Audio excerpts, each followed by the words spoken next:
How you guys doing? My name is Secoy Hodges, and did you know that according to the childhelp.org, 3 million reports of child abuse are made in the U.S. every year? And many times, it's not so much the caregiver is bad at caregiving, it's just that the fact of they're being careless or being lazy, or just don't have the know-how. I've worked with children for about 6 years at the Boys and Girls Club, and every time I go to work, I learn something different and I learn something new. And through my time, I've been able to pick up a couple things that I feel like everybody else can benefit from. First, I'm going to talk about the skills needed to work with children. Secondly, I'm going to talk about discipline and how rewards can help when supervising children. And then finally, we're going to talk about the way your position in a room can impact the child's behavior.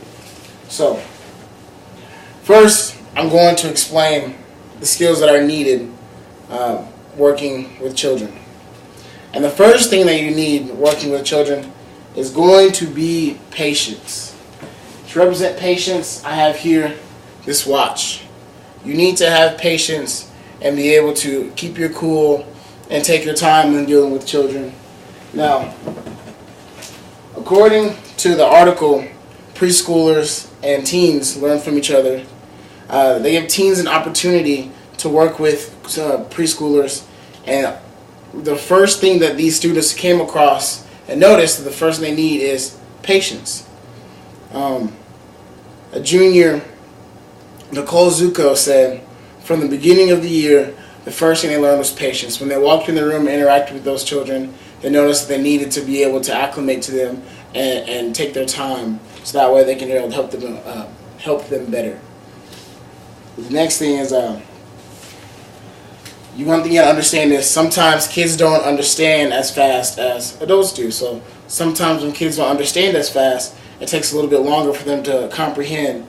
And so you have to make sure you give them that time. And then there are days when you need patience the most when it comes to showing kids how to play games or giving instructions. Or if, say, you've had a rough day, you have to make sure you don't impose your feelings onto the children. According to RasmusU.edu college, children need to be reminded things multiple times. And so with children and having that patience, you have to reinforce your point and your meaning for them to understand. Now that we looked into the importance of patience, let's talk about discipline and rewards with children. So, with discipline and rewards, according to effective discipline for children, discipline is a structure that helps children fit into the real world happily and effectively. And to create imagery for rewards, for children, you would like to set down guidelines and rules so that way they know what to do and where they stand. So if the child has not followed the rules, then there has to be a consequence for the actions. And so when there are consequences for a child's actions, they'll effectively know what to do and what they've done wrong. The article also explains you need to have consequences set in place that fit your guidelines. So if Susie jumps off the table, the consequence of jumping off the table will have to be that Susie has to pick up 5 pieces of trash. So with these rules set down and put in place, every time Susie jumps off the table, Susie knows that she has to pick up trash. Next thing is, you must always show confidence in the presence of children. When you're around children, you must always be confident, so that way, if you doubt yourself, the children won't be able to doubt you, and they'll be able to follow you and know who they're listening to. But you always need to keep your cool, and even when you're getting upset and you feel like you've met your limit or about your need to break, you need to take a time out and remove yourselves from the situation.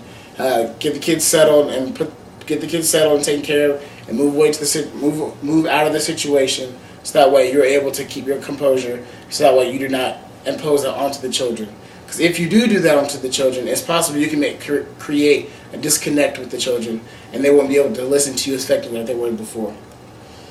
Sometimes you need to control the environment. So like when I say you're moving away, you have to make sure that everything is controlled. If your room's chaotic and the children are being chaotic, and you seep into that chaos, then the room's doomed. But if you can control it, you can create everything. got that. Next thing is one of the hardest goals to have parents have a problem with is consistency. Now, when you have consistency, you're always going to need to be consistent. So your rules and regulations all need to line up all the time. Like I said before, your rules must fit your guidelines. You must establish connection with the child. Sometimes when children get upset, they don't exactly know what they're upset about or what's going on. So sometimes you're able to sit down and just talk to the child, and you'll be able to create or fix the problem a lot quicker than you would before. Rewards. When a child that has done things wrong, you give them consequences. When they do things right, you want to reward the child so they know they're doing good. So rewards like this ball I have here. This is an example of a reward. So every time that Tim does something right, he can go pick from the box and get a reward. So rewards are also very effective with children. And if they do things without being asked, those are good times to give them rewards or helping another classmate.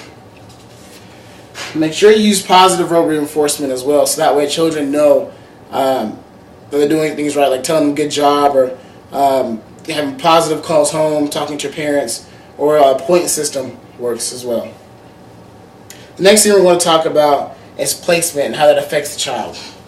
So with placement, you can strategically place yourself in a room that can help supervise children effectively.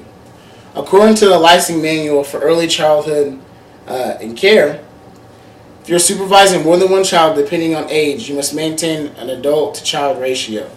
So typically an adult-to-child ratio goes for how many adults are in the room versus how many children in the room, and how many adults can effectively watch that many children. If you're all be in a 1-to-8 ratio all times, if they're 1 to 5, 1 to 15, if they're ages 6 to 12. Standing in the corner of the room can help give a good range of how many children you can watch at once. So for the range, I have these glasses here, which stand for supervision, so you can see everything. Walking around the room helps shift your power around, so that way when children feel your presence, they know to stop talking or listen and behave ultimately. So I hope this speech was helpful. I chose to do this topic because it was another hobby that I enjoy a lot, and I feel like I know a lot about the topic. I first looked at the most important skill needed watching children, and then the patience that took the children, the way that patience affects a child. Secondly, I talked about discipline and the use of rewards, and finally I talked about where you stand to impact the behavior of your child. Now that you have these tips, if you take the time to position, and next time you have the position to watch children, to apply what you've learned. Thank you.